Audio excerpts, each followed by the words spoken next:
Hello मेरे प्यारे से और सैनियों, कैसे हैं? आशा करते हैं आप सभी अच्छे होंगे, मस्त होंगे, तंदुरुस्त होंगे और अच्छे से स्टडी करेंगे। तो हेलो फ्रेंड्स, इस वीडियो में हम कराने वाले हैं चैप्टर नंबर 4 भौतिक विज्ञान, जिसको हम फिजिक्स बोलते हैं।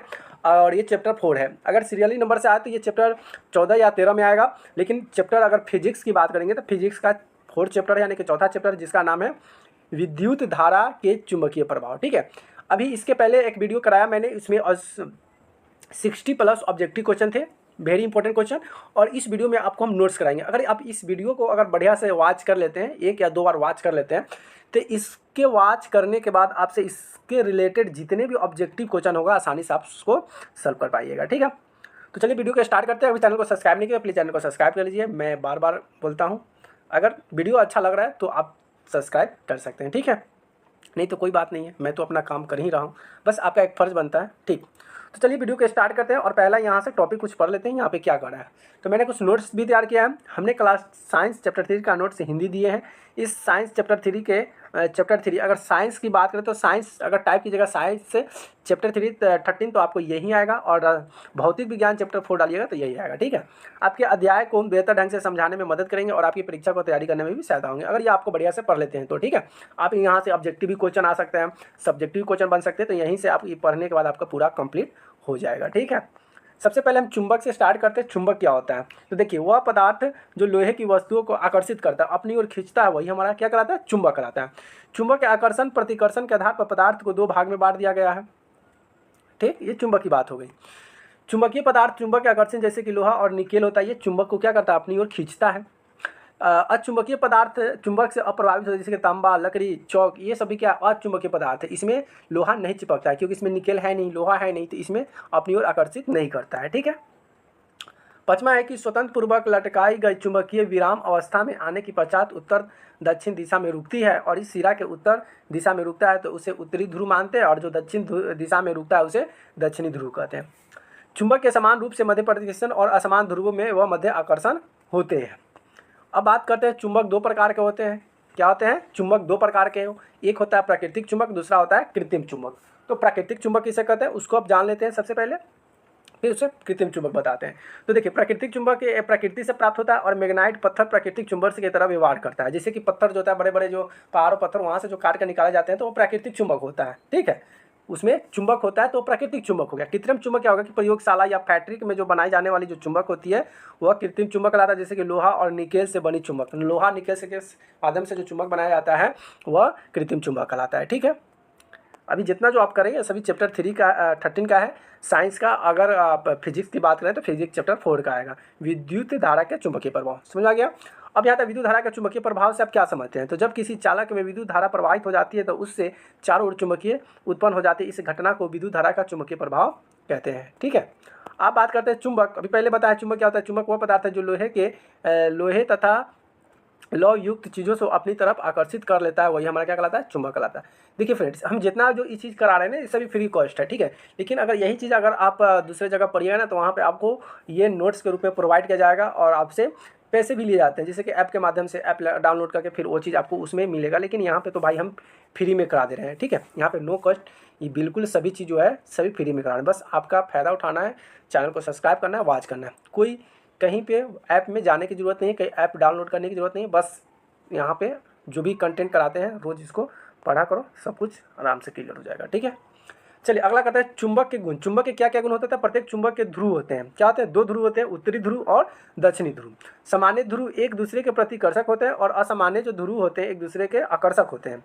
स्वतंत्र रूप से लटकाई हुई चुंबक लगभग उत्तर दक्षिण दिशा में रखती है, और उत्तर ध्रुव दक्षिण दिशा में संकेत करते रहते हैं, जैसे कि इसके पहले भी आपको बताया उत्तर और दक्षिण ध्रुव के संकेत। ठीक है, अब बात करते हैं चुंबक के ध्रुव। चुंबक के ध्रुव क्या होता है? तो प्रत्येक चुंबक के 2 ध्रुव होते हैं, उत्तरी ध्रुव और दक्षिणी ध्रुव होते हैं। जैसे कि चुंबक यहाँ पे लटका हुआ रहता है तो दक्षिणी ध्रुव जाएगा, दिशा बताएगा।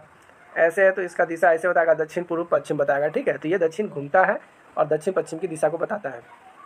उत्तरी ध्रुव क्या करता है? उत्तरी ध्रुव उत्तर दिशा की ओर संकेत करने वाले सिरों के उत्तरमुखी ध्रुव अथवा उत्तर ध्रुव कहते हैं। दक्षिणी ध्रुव दूसरा सिरों से दक्षिणी ध्रुव सिरा की ओर संकेत करता है, जो कि दक्षिणी मुखी उत्तर ध्रुव दक्षिण ध्रुव को कहते हैं। ठीक है, चलिए अब बात करते हैं चुंबकीय क्षेत्र का। चुंबकीय क्षेत्र क्या कहलाता है? तो बच्चों बात करें चुंबकीय क्षेत्र की, किसी चुंबक के चारों ओर वह वलय क्षेत्र जिसमें जिसके बल का संसूचन किया जा सकता है, इसे चुंबकीय क्षेत्र कहलाता है। चुंबक क्षेत्र का एसआई मात्रक टेस्ला है। क्या है? टेस्ला है।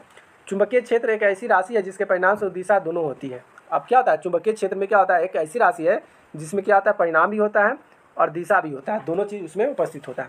अगला बात करते हैं कि उसे चुंबकीय क्षेत्र की दिशा वह मानी जाती है जिसके अनुदिशा दिशा उत्तर दिशा और उत्तर भीतर गमन करता है।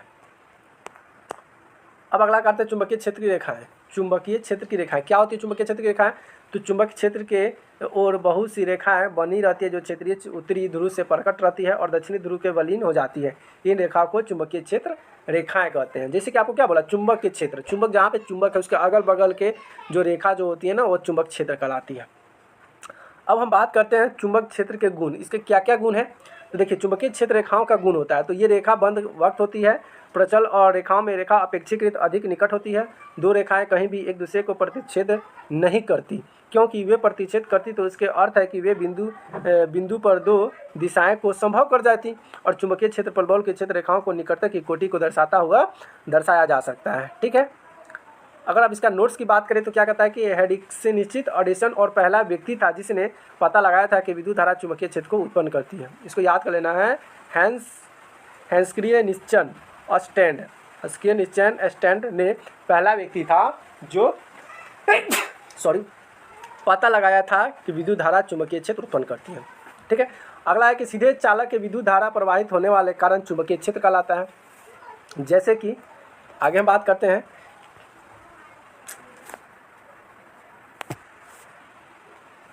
कि चुंबकीय क्षेत्र चालक के हर बिंदु केंद्रीय और वृत्ता द्वारा दर्शाया जा सकता है। चुंबकीय क्षेत्र की दिशा निश्चित और हस्त निश्चित नियम का सूचक से दी जा सकती है। चालक के नज़दीक वाले वृत्त बिंदु निकट होते हैं और द्वितीय क्षेत्रफल ए की धारा शक्ति कहलाती है। चुंबकीय क्षेत्र ए बराबर एक चालक की दूरी कहलाती है।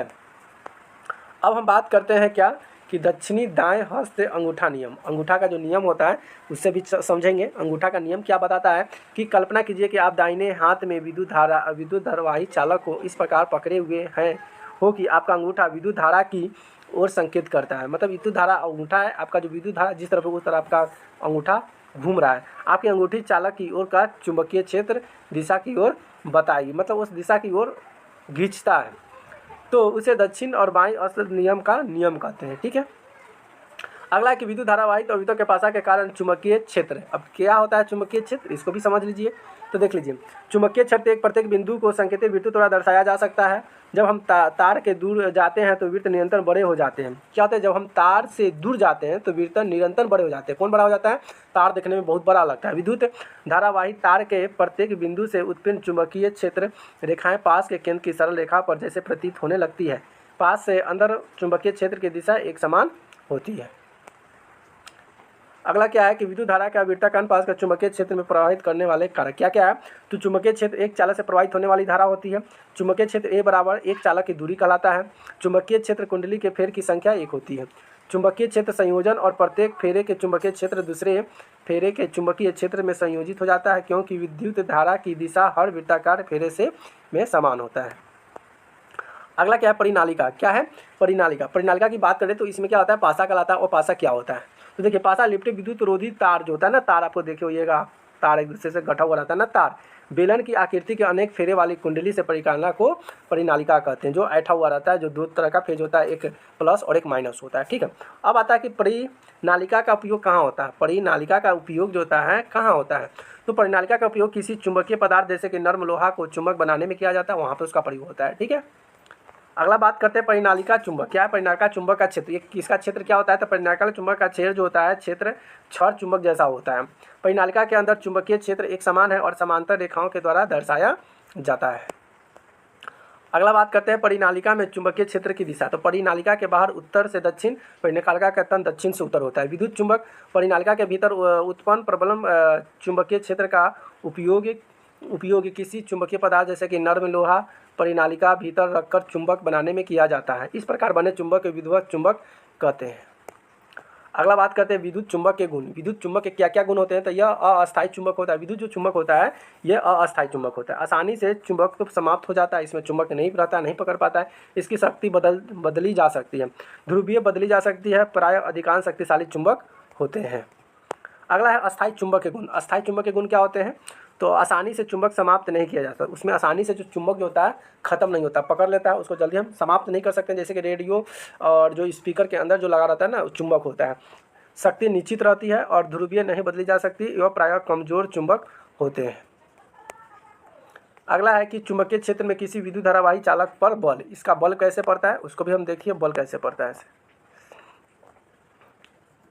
तो बल की बात करते हैं। एन बेरी एम्पियर ने प्रस्तुत किया है कि चुंबक भी किसी विद्युत धारा चालक पर परिणाम के स्वरूप परंतु दिशा में परिवर्तित बल आरोपित रहती है।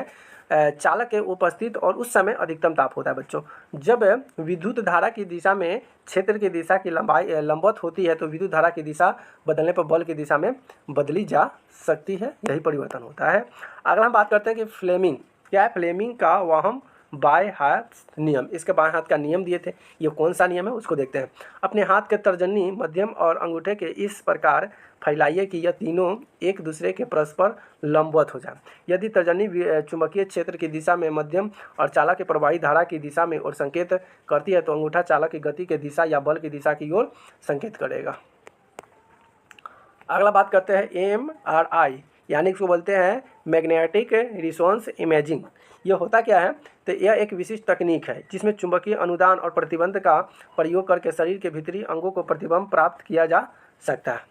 अब हम बात करते हैं विद्युत मोटर। विद्युत मोटर क्या होता है, तो विद्युत मोटर की बात करें बच्चों तो विद्युत मोटर एक ऐसी घूर्णन युक्ति है जो विद्युत ऊर्जा को यांत्रिक ऊर्जा में रूपांतरित कर देता है, यानी कि बदल देता है। विद्युत मोटर का उपयोग पंखा, रेफ्रिजरेटर, वॉशिंग मशीन, विद्युत माइक्रो और MP3 प्लेयर आदि में किया जाता है। जो विद्युत जो मोटर जो होता है ना, छोटे छोटे जो नचता है, तो आपका फ्रिज में भी क्या होता है, मोटर लगा हुआ रहता है जो कि वहाँ से वो चक्की नचते रहता है।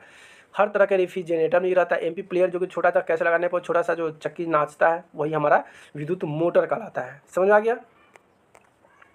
अगला हम बात करते हैं विद्युत मोटर का सिद्धांत। विद्युत मोटर का सिद्धांत किसने दिया था, तो विद्युत मोटर विद्युत धारा का चुंबकीय प्रभाव का उपयोग करती है। जब किसी धारावाही आयताकार कुंडली के चुंबकीय क्षेत्र में रखा जाता है तो कुंडली एक बल आरो तक होता है, जिसके फलस्वरूप कुंडली और धुरी का निरंतर घूर्णन होता रहता है, जिसमें मोटर को दी गई विद्युत ऊर्जा को यांत्रिक ऊर्जा में रूपांतरित कर देता है। उसको क्या करता है, ऊर्जा को वह बदल देता है, दूसरे रूप में बदल देता है, तो यांत्रिक ऊर्जा को विद्युत ऊर्जा में बदल देता है। ठीक है।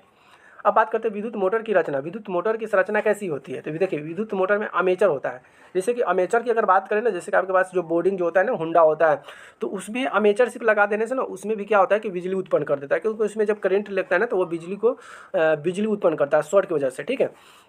तो आर्मेचर जो होता है विद्युत मोटर के विद्युत रोधी तार के एक आयताकार कुंडली ABCD मान लीजिए जो कि एक नर्म लोहे की कोट पर लपेटी जाती है, उसे आर्मेचर कहते हैं।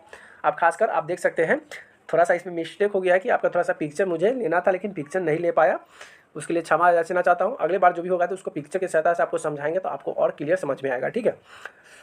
चलिए आगे है क्या है कि प्रबल चुंबक। अब उसमें क्या होता है, प्रबल चुंबक होता है यह कुंडली किसी प्रबल चुंबकीय क्षेत्र के दो ध्रुवीय के बीच में रखी जाती है और इस भुजा को AB और CD चुंबकीय दिशा को वह लंबवत रहते हैं और एक दूसरे को दिशा को बताते हैं। ठीक है। अगला हम बात करते हैं विभक्त वलय और दीप परिवर्तन। क्या होता है, तो कुंडली की दो रे धातु से बनी विलंब वलयन के दो अर्ध भागों P तथा Q से संयोजित रहते हैं और इस युक्ति द्वारा कुंडली में प्रवाहित विद्युत धारा की दिशा में बदलाव या उत्मित किया जाता है। उसके बाद आता है ब्रश। ब्रश क्या होता है, दो स्थित चालक कार्बन से बनी होती है और ब्रश X और Y विभक्त वलय PQ में हमेशा स्पर्श रहती है। ब्रश हमेशा विभक्त वलय तथा बैटरी से जोड़ी कर रखती है। उसके बाद हम बैटरी की बात करते हैं। बैटरी क्या होता है कि बैटरी दो ब्रशों X और Y बीच संयोजित रहता है और इसे विद्युत धारा बैटरी से चलकर X से होते हुए कुंडली ABCD में प्रवेश करती है तथा Y से होते हुए बैटरी दूसरे टर्मिनल में वापस आ जाती है, जिससे कि ये बैटरी का भाग होता है गोला हो गया, इधर एक प्लस होता है इधर एक माइनस होता है, तो ये वाला इसे भी जलता है और ये अंदर से होते हुए भी इस माध्यम से होते हुए टकराकर फिर वापस आ जाती है। अगला बात करते हैं विद्युत मोटर की कार्यविधि। विद्युत मोटर जो होता है ये कार्य कैसे करता है, तो देखिए जब कुंडली ABCD विद्युत धारा की प्रवाहित होती है तो इसमें कुंडली के दोनों भुजा AB और CD के चुंबकीय बल आरो तक होता है। फ्लेमिंग वाम हस्त नियम अनुसंधान अनुकुंडली में AB बल उसे अधोमुखी धकेलता तथा CD भुजा पर बल ऊर्ध्वमुखी धकेलता है। दोनों भुजाओं पर बल बराबर तथा विपरीत दिशा में लगते हैं, जिससे कुंडली अक्षर पर वह मध्यम घूर्णन करती है। आधे घूर्णन में Q का समवर्तन ब्रश X से होता है तथा P का समवर्तन ब्रश Y से होते हैं। अंत में कुंडली के विद्युत धारा होकर पथ ABCD के अनुदिश प्रवाहित होती रहती है। अगला हम बात करते हैं बच्चों की प्रत्येक आधे घूर्णन के पश्चात विद्युत धारा के आक्रमित होने के क्रम में दोहराता रहता है, जिससे फलस्वरूप कुंडली धुनी और निरंतर घूर्णन होता रहता है। उसका तो व्यावसायिक मोटरों और मोटर की शक्ति के वृद्धि का उपाय, जो मोटर होता है ना, मोटर की शक्ति कैसे होता है, उसमें वृद्धि का उपाय कैसे किया जाता है, इसे कैसे बढ़ाया जाता है और कैसे घटाया जाता है। तो अस्थायी चुंबक के स्थान पर विद्युत चुंबकीय प्रयोग किए जाते हैं। जो अस्थायी जो चुंबक होते हैं ना, उसको विद्युत रूप में उसे कोई मशीन में लगाकर उसको प्रयोग किया जाता है। विद्युत धारा कुंडली में फेरों की संख्या अधिक होती है। कुंडली नर्म लोहे क्रीड पर लेपटी जाती है और नर्म लोहा क्रूड जिस पर कुंडली लेपटे जाती है, उस कुंडली दोनों तरफ आर्मेचर होते हैं। क्या होते हैं? आर्मेचर होते हैं। मानव शरीर क्या है? मानव शरीर में हृदय और मस्तिष्क का महत्वपूर्ण चुंबकीय क्षेत्र होता है। तो हमारे शरीर में भी आयरन होता है, लोहा होता है, जिसके वजह से हमारे शरीर में भी चुंबक आसानी से चिपक जाता है, यानी कि हमारे शरीर में भी चुंबक की मात्रा है। वह युक्ति जो परिपथ में विद्युत धारा के प्रवाह को उत्प्रेषित कर देती है, वह द्विविद्युत परिवर्तन कहलाते हैं। विद्युत मोटर के विभक्त और वलय डिप्सन के कार्य करते हैं। अब बात करते हैं कि वैद्युत चुंबकीय प्रेरण। वैद्युत चुंबकीय प्रेरण क्या है? तो वह प्रक्रमण जिसके द्वारा किसी चालक परिवर्तन चुंबकीय क्षेत्र के कारण अन्य चालक धारा प्रेरित करता है और वैद्युत प्रेरण में कहलाता है। इसका सर्वप्रथम अध्ययन 1831 में माइकल फैराडे ने किया था। फैराडे ने इस खोज को किसी गतिशील चुंबक का उपयोग किसी वैद्युत धारा के उत्पन्न करता है और जो कि किया जा सकता है। वैज्ञानिक क्षेत्र में नई दिशा प्रदान करती है। अब बात करते हैं गतिशील चुंबक। गतिशील चुंबक क्या होता है? तो जब चुंबक को कुंडल के तरफ लाया जाता है तो गैल्वेनोमीटर अपेक्षित और विद्युत धारा के उत्पन्न कोई इंगित करता है। इस चुंबक को कुंडली के निकट और अवस्थित में रखा जा सकता है तो वह कोई परिचित नहीं होता। जब चुंबक में ले जाया जाता है तो गैल्वेनोमीटर की सूचना विपक्ष होता है, परंतु पहले ही वह विपरीत हो जाता है, यानी कि उल्टा रहता है। अब देख लीजिए गैल्वेनोमीटर क्या होता है। तो ये गैल्वेनोमीटर, अब देखिए ऐसी युक्ति जो परिपथ के विद्युत धारा में उपस्थित सूचित करता है, यह धारा दिशा को संसूचित करता है, वही हमारा क्या कहलाता है? गैल्वेनोमीटर कहलाता है। अब हम बात करते हैं फ्लेमिंग दक्षिण हस्त नियम। ये क्या होता है? तो अपने दाहिने हाथ के तर्जनी माध्यम से अंगूठे को प्रकार फैलाइए, तीनों ओर से लंबवत कीजिए और तर्जनी चुंबकीय क्षेत्र की दिशा में अंगूठा चालक दिशा में गति करेगा, उस संकेत करता दिखाई देगा। वह माध्यम चालक को प्रेरित कर धारा की दिशा को दर्शाता है। अब हम बात करते हैं यह नियम। तो जनित यानी कि जनरेटर की कार्य प्रणाली का सिद्धांत है। यह प्रेरित ध्रुवता विद्युत धारा की दिशा ज्ञात करने के काम आता है। अब आता है विद्युत जनित होता क्या है? अब इसको भी थोड़ा सा समझ लीजिए। विद्युत जनित है क्या? तो विद्युत जनित द्वारा विद्युत धारा का निर्माण किया जाता है। विद्युत यंत्रियों में यांत्रिक ऊर्जा को विद्युत धारा के रूपांतरित भी किया जाता है। अगला है विद्युत जनित का सिद्धांत। विद्युत जनित का सिद्धांत क्या है? तो विद्युत जनित का सिद्धांत की बात करें तो विद्युत जनित यांत्रिक ऊर्जा का उपयोग चुंबकीय क्षेत्र में रखे किसी चालक के घूर्णन गति प्रदान करने में किया जाता है, जिसके फल स्वरूप विद्युत धारा उत्पन्न होती है। विद्युत जनित वैद्युत चुंबकीय प्रेरणा के सिद्धांत पर कार्य करता है। यह आयताकार कुंडली ABCD में अस्थायी चुंबकीय क्षेत्र में घूर्णन करा जाने पर कुछ कुंडल की गति की दिशा चुंबकीय क्षेत्र की दिशा में लंबवत होती है। जब कुंडलीय की प्रेरित विद्युत धारा उत्पन्न होता है तो उसे फ्लेमिंग दक्षिण हस्त नियम का आधारित कहते हैं। अब बात करते हैं विद्युत जनित का संरचना। इसका संरचना कैसे होता है? इसकी संरचना कैसे होती है? तो देखिए इसकी संरचना जो होती है अस्थायी चुंबक होती है। कुंडली के अस्थायी चुंबकीय क्षेत्र में दो ध्रुवीय के बीच रखा जाता है। आर्मेचर जो होता है तार के अधिक फेरे वाले आयताकार कुंडली ABCD में जो नर्म होल जो क्रूड बना होता है उसमें लेपी जाती है, यानी कि लपेटी जाती है, और वो आर्मेचर कहलाता है। उसके बाद एक वलय होता है। वलय का काम क्या होता है? तो वलय दो सिरों यानी कि ब्रास वलय एंड R1 और R2 को समायोजित होते हैं। जब कुंडली के घूर्णन गति करनी होती है तो वलय R1 R2 की गति करता है। ठीक है। अब हम देखते हैं अगला ब्रूस क्या होता है? तो देखिए ब्रूस का काम क्या है? दो स्थित चल ग्रेफाइट ब्रूस B1 B2 पृथक यानी कि अलग अलग रूप से क्रमशः R1 और R2 को दबा कर रखती है। ब्रूस का काम क्या होता है? तो ब्रूस का काम होता है R1 जो होता है, R2 वलय जो होता है उसको वह दबा कर रखना, चाप कर रखना, और B2 कुंडली से प्रेरित विद्युत धारा को बाहरी परिपथ से भेजती है और यह कार्य करती है। अगला क्या है? धुरी है। अगला क्या है? धुरी की बात करें तो दोनों वाले R1 R2 धुरी इस प्रकार जुड़ी रहती है कि बिना बाहरी परिपथ के विलय और स्वतंत्रता पूर्वक घूर्णन गति करती रहती है। अब हम बात करते हैं मोस्ट इंपोर्टेंट क्वेश्चन की बात है गैल्वेनोमीटर। गैल्वेनोमीटर क्या होता है? तो प्रेरित विद्युत धारा के और ब्रशों के बाहरी सिरों के और गैल्वेनोमीटर दोनों के इसी टर्मिनल से जोड़ा जाता है। उसके बाद विद्युत तंत्र का सिद्धांत का कार्यविधि। इसका कार्यविधि बताया कि इसका कार्य क्या ऐसा है, कैसे कैसे इसे कार्य करता है। तो अगली बात करते हैं एक आयताकार कुंडली ABCD जिसे अस्थायी चुंबक के दो ध्रुवों के बीच क्षैतिज रखा जाता है। कुंडली की दक्षिणा में घुमाया जाता है। कुंडली की भुजा AB के ऊपर दो भुजा CD नीचे की ओर गति करती है। कुंडली चुंबकीय क्षेत्र में रेखाओं को काटती है। फ्लेमिंग दक्षिण हस्त नियमानुसार प्रेषित विद्युत धारा AB भुजा में B से AB तथा CD भुजाओं में CD की ओर बहती है। अगला हम बात करें कि प्रेरित विद्युत धारा ब्रह्मनिष्ठ और विद्युत धारा V1 V2 की दिशा में प्रवाहित होती रहती है। अर्ध घूर्णन और पश्चात भुजा सीढ़ी ऊपर की ओर से भुजा AB नीचे की ओर से जाने लगती है और फलस्वरूप इन दोनों भुजाओं के प्रेरित विद्युत धारा की दिशा परिवर्तन हो जाती है और ABCD के अंतरिक्ष प्रेरित अदृश्य धारा प्रवाहित होती है। धारा परिपथ में विद्युत धारा की दिशा V1 V2 होती रहती है। अगला बात करते हैं कि आधे पुनन और परिपथ में विद्युत धारा की दिशा में परिवर्तन होती है। अब आता है प्रतिवर्ती धारा। प्रतिवर्ती धारा क्या होता है? तो ऐसी विद्युत धारा, क्या है? ऐसी विद्युत धारा जो समान समय अंतराल के पश्चात अपनी दिशा में परिवर्तन कर लेती है, प्रतिवर्ती धारा कहलाती है। अब हम बात करते हैं प्रतिवर्ती धारा। प्रतिवर्ती धारा क्या होता है? तो प्रतिवर्ती धारा जो होता है सुदूर स्थान पर बिना अधिक ऊर्जा क्षय और प्रेषित किया जा सकता है, उसे कहते हैं प्रतिवर्ती धारा कहते हैं। प्रतिवर्ती धारा की हानि भी होता है, इसमें हानि भी पहुंचती है। प्रतिवर्ती धारा को संचित नहीं किया जा सकता। संचित का मतलब क्या होता है? एकत्रित नहीं किया जा सकता। अब बात करते हैं DC दृष्ट धारा। DC यानी कि दृष्ट धारा जनित। दृष्ट धारा जनित क्या होता है? तो दृष्ट धारा प्राप्त करने के विलय के प्रकार दृढ़ परिष्टि का उपयोग किया जाता है। इस प्रकार के दृढ़ शक्ति से एक ब्रुश सदैव ही उसी भुजा के संपर्क में रहता है जिसके अर्थव्यवस्था में एक ही दिशा की विद्युत धारा उत्पन्न होती है। इस प्रकार के जनित को विशिष्ट धारा DC जनित कहते हैं। अब आता है दृष्ट धारा के लाभ। दृष्ट धारा के लाभ क्या होते हैं? तो दृष्ट धारा के लाभ संचित कर सकते हैं।